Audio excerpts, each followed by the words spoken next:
कश्मीर, जिसे धरती का स्वर्ग कहा जाता है और जहां प्रकृति ने दिल खोलकर खूबसूरती के खजाने लुटाए हैं। एक ऐसी धरती जो एक ओर अपने अद्भुत प्राकृतिक सौंदर्य से हर भारतीय और विदेशी को अपनी ओर आकर्षित करती है, वहीं दूसरी ओर आजादी के बाद से ही शांति और सुरक्षा की दृष्टि से सरकार के लिए हमेशा से एक बड़ी चुनौती रही है। और यही कारण है कि एक आम भारतीय कश्मीर जाने से पहले यह सवाल जरूर पूछता है कि क्या परिवार के साथ कश्मीर जाना सुरक्षित है। और यही कारण है कि 13 साल के लंबे पारिवारिक दबाव और प्रेमपूर्ण आग्रह करने के बाद मैंने कश्मीर जाने की योजना बनाई। दूसरा एक सवाल कि कश्मीर में घूमने के लिए कौन कौन सी जगह है। तीसरा सवाल, कश्मीर में घूमने के लिए कुल खर्च कितना होगा। एक और सवाल है कि कश्मीर घूमने के लिए क्या किसी ट्रैवल एजेंट की आवश्यकता पड़ेगी या आप स्वयं भी सारा टूर प्लान कर सकते हैं। इस वीडियो में इन सभी सवालों के जवाब देने की मैं पूरी कोशिश करूंगा और साथ ही यह बताने की भी कोशिश करूंगा कि आप कश्मीर कम खर्च में कैसे घूम सकते हैं। और भी कई जानकारियां जो आपको कश्मीर घूमने के लिए बहुत काम आएंगी, वे सब इस वीडियो में मैं आपसे साझा करूंगा। आमतौर पर जब भी मैं कहीं घूमने जाता हूं तो सारा टूर खुद ही प्लान करता हूं। आजकल होटल्स और गाड़ियां बुक करने के लिए बहुत सारी वेबसाइट्स मौजूद हैं जहां से आप अपने बजट और ज़रूरत के हिसाब से होटल और गाड़ी बुक कर सकते हैं। लेकिन मैंने पहली बार किसी ट्रैवल एजेंट के माध्यम से कश्मीर ट्रिप बुक किया। जनवरी से लेकर मैंने बहुत सारे ट्रैवल एजेंट से बात की जिन्होंने 50,000 से 75,000 रुपए में 7 दिन 6 रात के टूर प्लान मुझे भेजे और आखिर में मैंने क्रियाल ट्रैवल सॉल्यूशंस के हरीश जी से यह पैकेज 41,000 रुपए में फाइनल कर लिया। इस पैकेज में उन्होंने जम्मू से सिडान कार में पिकअप और ड्रॉप निर्धारित किया, साथ ही श्रीनगर में 3 रातें होटल शिफाफ में, 1 रात डल झील में डिलक्स हाउस बोट में और 2 रातें पहलगाम के टूरिस्ट पैलेस होटल में विद ब्रेकफास्ट तय कर लिया। उन्होंने यह भी बताया कि उनकी गाड़ी हमें श्रीनगर में लोकल साइट सीइंग करवाएगी, साथ ही सोनमर्ग, गुलमर्ग और पहलगाम लेकर जाएगी जहां हमें वहीं की यूनियन की गाड़ियां या घोड़ों से ही घूमना होगा और उसका खर्चा भी हमें स्वयं ही वहन करना होगा। साथ ही जम्मू पहुंचने पर श्रीनगर की यात्रा पर निकलने से पहले फ्रेश होने के लिए किसी होटल में 2 घंटे के स्टे की व्यवस्था करने का उन्होंने हमसे वादा किया। हमारी यात्रा 2 अप्रैल 2023 को अलवर से शुरू हुई। हमने फरवरी में ही पूजा एक्सप्रेस के 3rd AC कोच में बुकिंग करा ली थी। उसके बाद भी हमें लोअर बर्थ नहीं मिली, जिसके बाद पहली बात तो ये सीखी कि यदि आप परिवार के साथ रात्रिकालीन यात्रा पर निकल रहे हैं तो बुकिंग काउंटर से ही आरक्षण करवाएं ताकि आपको अपनी पसंद की सीट मिल सके। तो गाइस, आपका स्वागत है और अभी हम जम्मू पहुंचने वाले हैं, तो आप देख सकते हैं नज़ारा। जम्मू रेलवे स्टेशन से 3 अप्रैल 2023 को हमारा पिकअप 7:30 बजे का था, लेकिन ट्रेन अपने तय समय से 3 घंटे देरी से जम्मू स्टेशन पहुंची थी। जम्मू स्टेशन के बाहर हरीश जी से बात की तो उन्होंने टैक्सी स्टैंड से टैक्सी लेने के लिए और मोती महल पहुंचने के लिए कहा और बताया कि आपकी गाड़ी का पिकअप तो मोती महल होटल से होगा। मोती महल पहुंचने पर वहां हमारे लिए किसी प्रकार की कोई व्यवस्था नहीं थी जहां हमें 2 घंटे के लिए फ्रेश अप होना था। लेकिन हरीश जी से बात करने के बाद उन्होंने पास के ही एक बेहद सामान्य से होटल के एक बेहद सामान्य से कमरे में हमारा सामान पहुंचा दिया। ये कमरा पूरी तरह से अस्त व्यस्त था, लेकिन वहां केवल 2 घंटे बिताने थे, इसीलिए हम जल्दी ही फ्रेश होकर वहां से निकल गए। दोपहर 1 बजे पंजाब नंबर की होंडा अमेज गाड़ी के साथ अमन कुमार उर्फ प्रिंस भाई हमें पिकअप करने पहुंचे और हमारी श्रीनगर यात्रा आरंभ हो गई। जम्मू से बाहर निकलते ही IIT जम्मू के पास स्थित मिडवे प्योर वेज रेस्टोरेंट पर हमने बेहद लजीज खाना खाया और पास ही स्थित जनता फ्रूट आइसक्रीम स्टोर से बेहद सस्ते दामों पर शानदार आइसक्रीम खाने का आनंद लिया। जम्मू से श्रीनगर का शुरुआती रास्ता 4 लेन है और बेहद आरामदायक है, इसलिए हम बड़े आराम से श्रीनगर की ओर चल पड़े। लेकिन थोड़ी ही देर में बरसात शुरू हो गई और शुरू हो गया 57 किलोमीटर का वह पहाड़ी रास्ता भी जो बेहद दुर्गम है और बारिश के मौसम में लैंडस्लाइड होने के कारण बहुत ही खतरनाक भी हो जाता है। इस रास्ते की शुरुआत से ही हमें लंबे जाम मिलने शुरू हो गए। गाड़ियां धीरे धीरे आगे सरकने लगी, रात बढ़ने लगी और साथ ही बढ़ने लगी चिंताएं भी। बीच बीच में बहुत जगह लैंडस्लाइड हुए और हमने 6 घंटे के सफ़र को 12 घंटे में तय किया। यहाँ आपके लिए एक और सुझाव है कि अगर आप जम्मू से श्रीनगर बाई रोड यात्रा कर रहे हैं तो कम से कम 10 से 12 घंटे का समय लेकर के चलें। हमारे टूर एजेंट हरीश भाई से हमने जाम में खड़े होकर ही होटल शिफाफ की लोकेशन भेजने को कहा तो उन्होंने हमें पहला झटका दिया और कहा कि आपकी बुकिंग होटल शिफाफ में नहीं की जा सकी है और उसकी जगह आपको चिनार इन होटल में जाना है। यह बात मुझे बहुत बुरी लगी और काफ़ी देर वाद विवाद होने के बाद जब कोई विकल्प नहीं बचा तो मजबूरी में हमें चिनार इन में ही पहुंचना तय किया। रात 1 बजे हम श्रीनगर के लाल चौक स्थित होटल चिनार इन में पहुंचे। यह इलाका रात होते होते सीआरपीएफ की छावनी में तब्दील हो चुका था। रात को होटल में सिर्फ बच्चों के दूध पीने की ही व्यवस्था हो पाई और हमने पहली रात घर से लाए खाने पीने के सामान से ही गुजारी। होटल का रूम ठीक था, इसलिए विवाद को आगे नहीं बढ़ाते हुए अगली 2 रातें भी उसी कमरे में हमने बिताना तय किया। अगले दिन सुबह 10 बजे हम श्रीनगर के लोकल अट्रैक्शंस को देखने के लिए निकल गए। शुरू में हल्की हल्की बूंदाबांदी हो रही थी जिससे हम थोड़ी सी चिंता में पड़ रहे थे, लेकिन बाद में धूप निकल आई और मौसम सुहावना हो गया। डल झील के किनारे चलते हुए हम सबसे पहले पहुंचे शालीमार गार्डन। यहाँ 24 रुपए वयस्क के लिए और 12 रुपए बच्चों के लिए टिकट की व्यवस्था है और यही व्यवस्था निशात गार्डन, चश्मे शाही और परी महल में भी लागू है। शालीमार बाग मुगल बादशाह जागीर ने अपनी बेगम महरुन्निसा के लिए बनवाया था, जिसे हम नूरजहां के नाम से जानते हैं। इसमें ये जो बगीचा है इसमें 4 स्तर हैं और बहुत सारे खूबसूरत रंग बिरंगे फूल चारों ओर खिलकर इसकी शोभा को बढ़ा देते हैं। कहा जाता है कि इसी बाग के निर्माण के बाद जहांगीर ने कहा था, गर फिरदौस बर रुए ज़मी अस्त हमी अस्त हमी अस्त हमी अस्त, मतलब कि दुनिया में अगर कहीं स्वर्ग है तो यही है, यही है, यही है। शालीमार बाग के बाहर ढेर सारी दुकानें हैं जहां से आप थोड़ी बहुत खरीदारी कर सकते हैं। इसके बाद हम पहुंचे निशात बाग, जो कि डल झील के किनारे पर ही स्थित है। यही वह जगह है जहां से आप डल झील के विस्तार को महसूस कर पाते हैं। यह बाग नूरजहां के बड़े भाई आसिफ खान ने बनवाया था और इस बगीचे में भी शालीमार बाग जैसे ही प्राकृतिक जल स्रोत, खूबसूरत वनस्पतियां और तरह तरह के फूलों के पौधे हैं जो आपको सहज ही आकर्षित कर लेते हैं। यह बगीचा भी बहुत सारे स्तरों पर फैला हुआ है। यहाँ से हमारा अगला पड़ाव था विश्व प्रसिद्ध ट्यूलिप गार्डन, जिसे Indira Gandhi memorial tulip garden नाम से जाना जाता है। यह एशिया का सबसे बड़ा ट्यूलिप गार्डन है जो अनेक स्तरों में फैला हुआ है।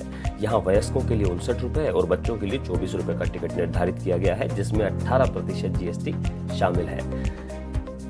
इसकी स्थापना 2007 में पर्यटन को बढ़ावा देने के उद्देश्य से की गई थी। इसमें ट्यूलिप की 68 किस्मों के फूल खिलते हुए आप देख सकते हैं। यहाँ से निकलकर हम डल झील के किनारे अच्छे रेस्टोरेंट की तलाश करने लगे। यहाँ हमें दिल्ली दी रसोई नाम का एक रेस्टोरेंट मिला, जहाँ हमने दोपहर का भोजन किया। भोजन बहुत अच्छा था। यहाँ से हमने अपने ड्राइवर प्रिंस को शंकराचार्य मंदिर जाने के लिए कहा, लेकिन उसके कहने पर हम शिकारा राइड के लिए डल झील पर आ गए। ड्राइवर ने हमसे कहा कि यहाँ पर्यटकों के साथ बहुत धोखा होता है, इसलिए हम उसके आदमी से शिकारा ले लें और हमारे साथ बिल्कुल भी धोखा नहीं होगा। रेट पूछने पर शिकारा के ठेकेदार ने फुल राइड के 3200 और 1 घंटे की राइड के 2200 रुपए का रेट बताया। हमारे ड्राइवर ने कहा कि यहाँ के हिसाब से ये रेट ठीक है, लेकिन मैंने कश्मीर आने से पहले जो थोड़ी बहुत रिसर्च की थी उसके हिसाब से बार्गेनिंग की और बार्गेनिंग के बाद मैंने पूरे परिवार के लिए 1 घंटे के लिए 600 रुपए में शिकारा राइड के लिए बात पक्की कर ली और आगे से ड्राइवर की सलाह से कुछ भी न करने का संकल्प ले लिया। और इसके बाद हमारे ड्राइवर का बर्ताव भी हमसे थोड़ा सा बदल गया। डल झील में शिकारा राइड एक अनूठा अनुभव है। यहाँ आप झील में ही फल फ्रूट, फोटोग्राफी, केसर, कहवा, भुना हुआ मक्का और बहुत सारी कश्मीरी वस्तुओं की खरीदारी कर सकते हैं। इस झील में 1200 के लगभग हाउस बोट भी हैं, जहाँ रात बिताकर आप बिल्कुल अनूठा अनुभव प्राप्त कर सकते हैं। शिकारा से ही आप मीना बाजार की सैर कर सकते हैं, जहाँ आप किसी भी वस्तु की खरीदारी करने से पहले बार्गेनिंग जरूर कर लें, क्योंकि आपको यहाँ 1000 वाली चीज 200 से 300 रुपए में मिल जाएगी। कश्मीर में हर व्यक्ति आपसे कुछ टिप दिए जाने की अपेक्षा भी रखता है। आप अपनी जेब का ध्यान रखते हुए 50 रुपए से लेकर जितना आपको ठीक लगे टिप दे सकते हैं। न देना चाहें तो विनम्रता से मना कर दें। हो सकता है कि कुछ कड़वे शब्द भी आपको सुनने को मिलें, तो भी मुस्कुराकर आगे बढ़ जाएं, दिल पर न लें। हमने भी शिकारा राइड के लिए जो चालक नियुक्त किए गए थे उनको 50 रुपए का टिप दिया। डल झील से बाहर आकर हमने ड्राइवर से चश्मे शाही गार्डन और परी महल चलने के लिए कहा। चश्मे शाही के द्वार पर सीआरपीएफ के जवानों ने हमें कहा कि बगीचा बंद हो गया है, जबकि बगीचे का समय तो 6 बजे तक था। हमारे ड्राइवर ने गाड़ी वापस मोड़ ली, लेकिन मैंने गाड़ी से उतरकर सीआरपीएफ के जवान से प्रार्थना की और अपना परिचय दिया तो उन्होंने हमें आगे जाने के लिए इजाज़त दे दी। यहाँ भी 24 रुपये और 12 रुपये का टिकट लगता है। हमने बगीचे के अंदर प्रवेश किया। इस बगीचे का निर्माण शाहजहां ने अपने पुत्र दारा शिकोह के लिए करवाया था। यह कश्मीर में स्थित मुगल बगीचे में सबसे छोटा और 3 स्तर वाला एक खूबसूरत बगीचा है। सबसे ऊपरी हिस्से में बनी हुई एक इमारत से प्राकृतिक जल का सोता अर्थात चश्मा बगीचे से होकर बहता है। यहाँ से 2 किलोमीटर ऊंचाई पर परी महल स्थित है। यहाँ भी टिकट का मूल्य अन्य मुगल बगीचों के समान ही निर्धारित है। यहाँ से आप ट्यूलिप गार्डन, डल झील के विहंगम दृश्य आदि का लुत्फ उठा सकते हैं। इस महल का निर्माण शाहजहां के पुत्र दारा शिकोह ने एक आवासीय विद्यापीठ के रूप में करवाया था। यह महल अनेक स्तरों में बना हुआ है। अन्य बगीचों की तरह इसमें पानी का कोई स्रोत नहीं है, लेकिन यहाँ भी आपको अनेक किस्मों के सुंदर खूबसूरत फूल देखने को मिलते हैं।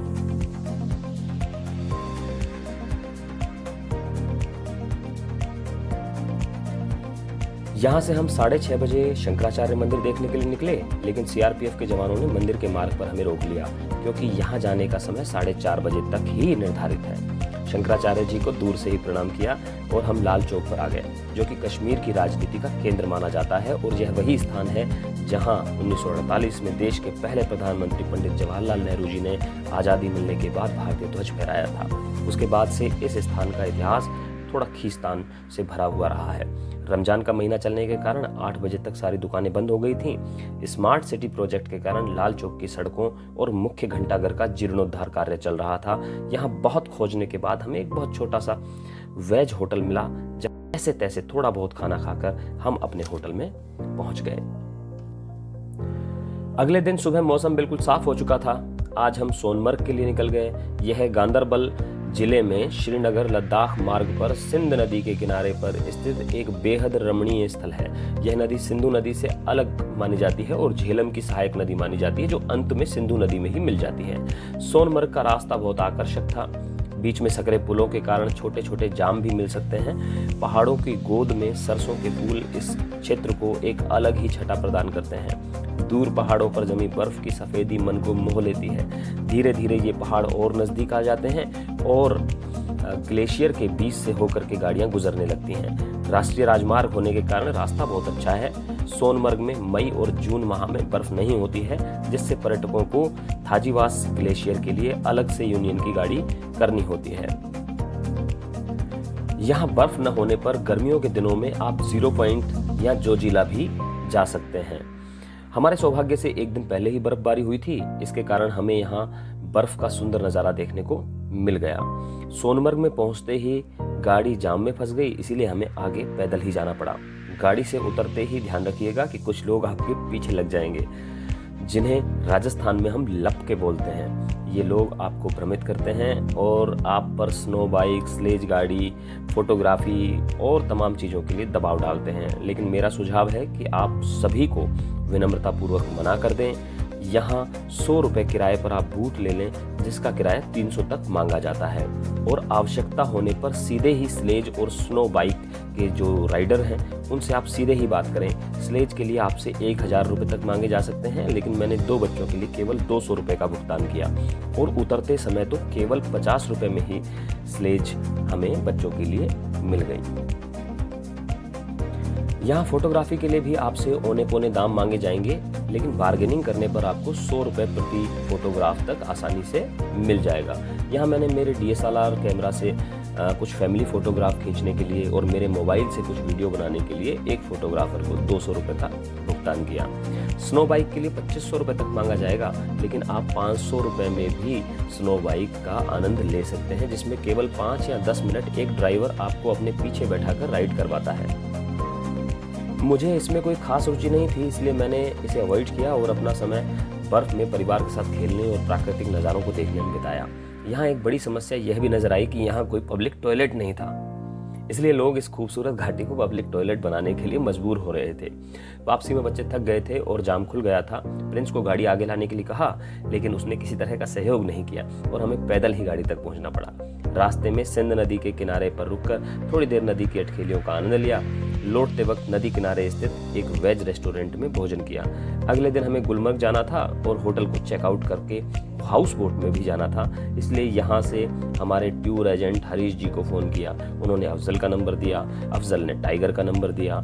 टाइगर ने भी कई बार फ़ोन करने पर हाउस बोट दी लैला के फोटोग्राफ भेजे। फोटो से हाउस बोट ठीक लग रही थी। थोड़ा निश्चिंत होकर हम देर शाम लाल चौक पहुंच गए। लाल चौक पर मौजूद कांग्रेस कार्यालय में पिछले दिनों राहुल गांधी ने तिरंगा झंडा फहराया था। उसी के ठीक सामने स्माइलिंग रोजेस शॉप पर फिक्स रेट 500 रुपए में कुछ कपड़ों की खरीदारी की।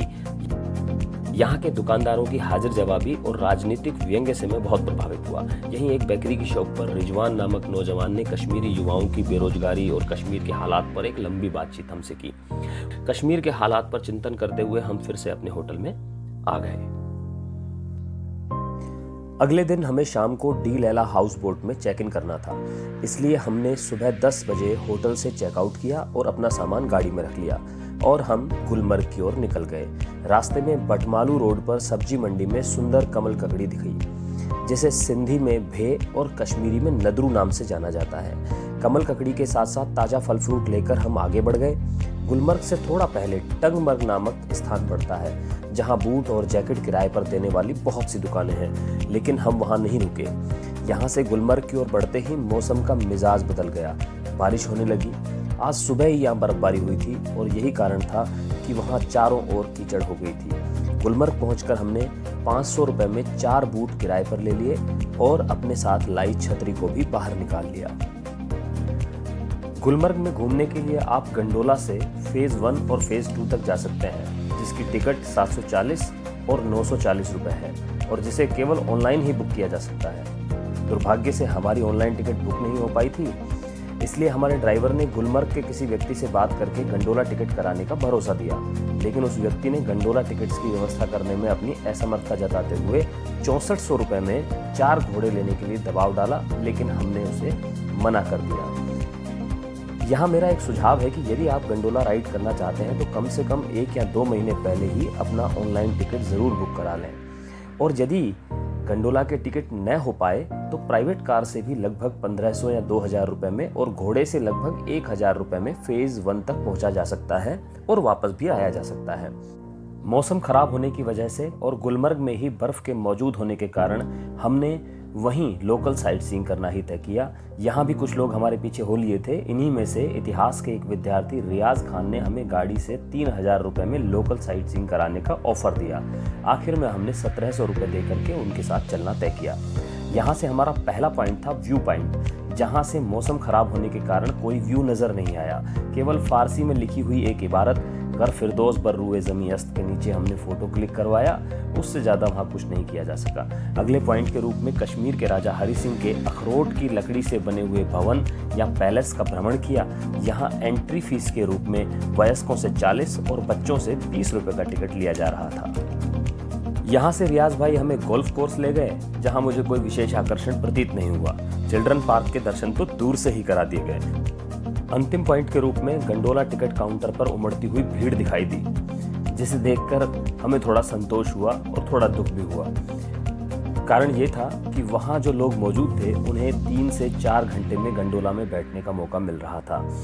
यहाँ आसपास बहुत साफ सुथरे टॉयलेट देखकर अच्छा लगा। लोकल पॉइंट में अब केवल रानी का मंदिर देखना शेष रह गया था, लेकिन बारिश में बच्चों की तबीयत खराब हो रही थी, इसलिए रानी के मंदिर की सीढ़ियाँ चढ़ने का विचार हमने त्याग दिया और हम अपनी गाड़ी के पास लौट आए। मई और जून माह में गुलमर्ग में सुंदर फूल खिल जाते हैं, जो इसे और अधिक सुंदर बना देते हैं। वहीं सर्दियों में आप यहाँ इग्लू कैफे में गर्म पेय पदार्थों का लुत्फ उठा सकते हैं। इसके अलावा आप फेज 1 और 2 में स्कीइंग, ATV, स्नो बाइक जैसे एडवेंचर स्पोर्ट्स का भी आनंद ले सकते हैं। लौटते समय रास्ते में ढेर सारी ड्राई फ्रूट और शॉल की दुकानें हैं, जहाँ से आप देखभाल कर ही खरीदारी कीजिएगा। शाम को 5 बजे हम श्रीनगर लौट आए, जहां अब हमें हाउस बोट में शिफ्ट होना था। टूर एजेंट हरीश भाई ने जिन टाइगर भाई के नंबर दिए थे वे दरअसल एक शिकारा चालक थे जिन्होंने थोड़े या बहुत कमीशन पर हमारे लिए हाउस बोट की व्यवस्था की थी। जैसे ही हमने उन्हें यह जानकारी दी कि हम एक दिन पहले ही शिकारा राइड कर चुके हैं तो उन्होंने डल झील के किनारे से हाउस बोट तक पहुंचाने के लिए और लाने के लिए क्रॉसिंग का पैसा मांग लिया। बाद में ट्रैवल एजेंट से बातचीत की, थोड़ा वाद विवाद हुआ और टाइगर भाई को निःशुल्क सेवा देने के लिए तैयार कर लिया गया। हालांकि हाउस बोट से उन्हें कमीशन मिलना ही था और अगले दिन मिला भी। हाउस बोट दी लैला एक डिलक्स हाउस बोट था जिसमें ठहरने की काफी अच्छी व्यवस्था थी। रात का खाना खाने के लिए हमने डल झील के बाहर ही श्री कृष्णा भोजनालय में जाना तय किया, जिसके लिए हमें शिकारा को 100 रुपए ले जाने के लिए और 100 रुपए लाने के लिए देने पड़े। श्री कृष्णा भोजनालय घाट नंबर 10 और 11 के बीच ही है, तो हमें बहुत ज्यादा पैदल नहीं चलना पड़ा। डल झील के किनारे से ही थोड़ी बहुत खरीदारी करने के बाद हम हाउस बोट में आ गए।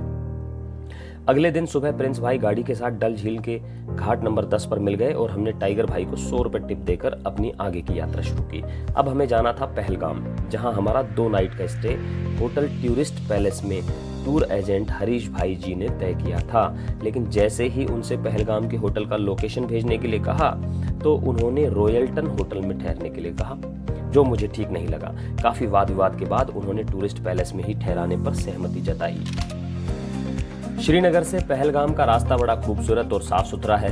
रास्ते में सेवों के बगीचों में पेड़ों पर सफेद फूल आ चुके थे, लेकिन चूंकि पेड़ों पर सेव अगस्त महीने में ही आते हैं, इसलिए यहाँ कोल्ड स्टोर के सेव ही 150 रुपए प्रति किलो में बिक रहे थे, जिन्हें लेने में हमारी कोई खास दिलचस्पी नहीं थी।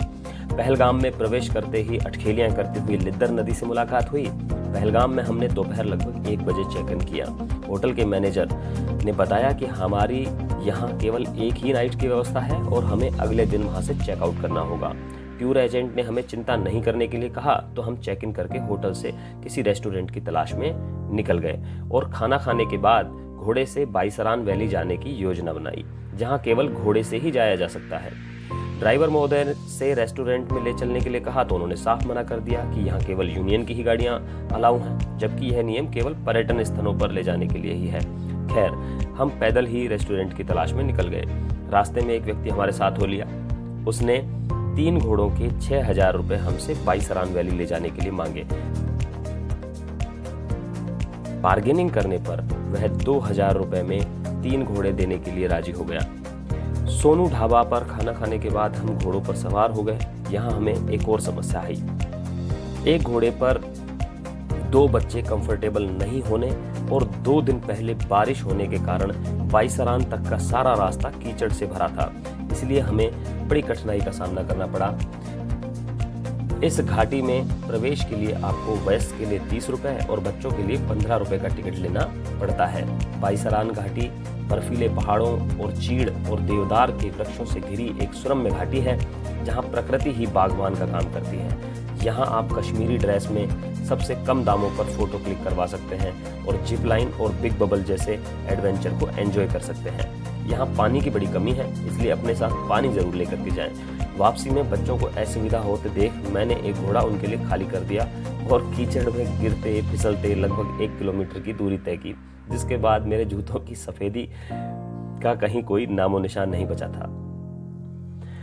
बच्चों की वजह से घोड़ा चालक को हुई असुविधा के कारण हमने उसे 200 रुपए की टिप दी। 4 किलोमीटर का यह रास्ता बहुत थकाने वाला था, इसलिए रात का खाना रेस्टोरेंट में ही खाकर हम सो गए। अगले दिन सुबह ही हमारे एजेंट का फोन आ गया कि होटल से चेकआउट करना पड़ेगा और हिमालय डिस्कवर रिजॉर्ट में जाना पड़ेगा। ये सुनकर बड़ा गुस्सा आया, लेकिन आखिरी दिन किसी तरह के विवाद में न पड़ते हुए हमने अपने 2 घंटे बर्बाद किए और नए होटल में चेक इन कर लिया। इस दौरान हमने चंदनबाड़ी, आरू वैली और बेताब वैली जाने के लिए टैक्सी यूनियन की कैब बुला ली। पहलगाम में हर एक स्पोर्ट्स के लिए हर एक गाड़ी का एक फिक्स किराया है। ये मुझे बड़ा अच्छा लगा। कॉल करने के 10 मिनट में ही गाड़ी होटल पर आ गई। हमने होटल स्टाफ को सामान को कमरे में शिफ्ट करने का निर्देश दिया और हम निकल गए हमारी यात्रा पर। घुमावदार सकरे रास्तों पर तेज गति से गाड़ी चलाते हुए हमारे ड्राइवर ने हमें पहुंचा दिया आरू वैली। उन्होंने हमें वहां 1 घंटे बिताने का निर्देश देते हुए निर्धारित स्थान पर लौट आने के लिए कहा, क्योंकि यहाँ नेटवर्क नहीं था। आरू वैली तारसार नदी के किनारे पर स्थित छोटी सी एक घाटी है, जहां आप 20 रुपए से 50 रुपए देकर खरगोश, बकरी और कबूतरों के साथ अपने बच्चों के फोटो क्लिक करवा सकते हैं। और अगर आप ट्रैकिंग के शौकीन हैं तो यहाँ से आगे एक दिन का ट्रैक करके आप तारसार झील, कोलोहाई ग्लेशियर, लिद्दरवट तक पैदल या घोड़े से जा सकते हैं। यहाँ से निकलकर हम पहुंचे चंदनबाड़ी। चंदनबाड़ी तक का रास्ता बहुत ही साफ सुथरा है, क्योंकि चंदनबाड़ी अमरनाथ यात्रियों के लिए बेस कैंप है। चंदनबाड़ी में गाड़ियां पार्क हो जाती हैं और यहाँ से ट्रैकिंग करते हुए यात्रियों को अमरनाथ गुफा तक जाना होता है। चंदनबाड़ी में भी 2 दिन पहले बर्फबारी हुई थी, इसलिए हमें यहाँ बर्फ, पहाड़, जंगल और नदी के परफेक्ट नज़ारे देखने को मिले। यहाँ भी 1 घंटे रुकने के बाद हम पहुंचे बेताब वैली। बेताब वैली, जिसका मूल नाम हगन या हजन घाटी था, लेकिन सनी देओल और अमृता सिंह की फिल्म बेताब की शूटिंग के बाद इस वैली का नाम बेताब वैली पड़ गया है। यहाँ के लोकल लोग भी अब इसे इसके नए नाम से ही जानते हैं। यहाँ आपको वयस्कों के लिए 100 रुपए और बच्चों के लिए 50 रुपए का टिकट खरीदना होता है। यह भी एक खूबसूरत घाटी है, जिसके बीच से ही शेषनाग नदी बहती है और चारों तरफ देवदार और चीड़ के पेड़ इसकी सुंदरता को बढ़ाते हैं। इस घाटी में एक चिल्ड्रन पार्क भी है, जहाँ पहुंचकर बच्चों को बड़ा आनंद आता है। बेताब वैली से निकलकर हम पहुंचे पहलगाम के मार्केट, जहां आपको कुछ भी खरीदने के लिए जबरदस्त बार्गेनिंग करनी पड़ती है। यहाँ कुछ अच्छे वेज रेस्टोरेंट भी हैं, जिनमें सागर रत्ना, दाना पानी, नत्थू की रसोई और पंजाब दी रसोई आदि मुख्य हैं।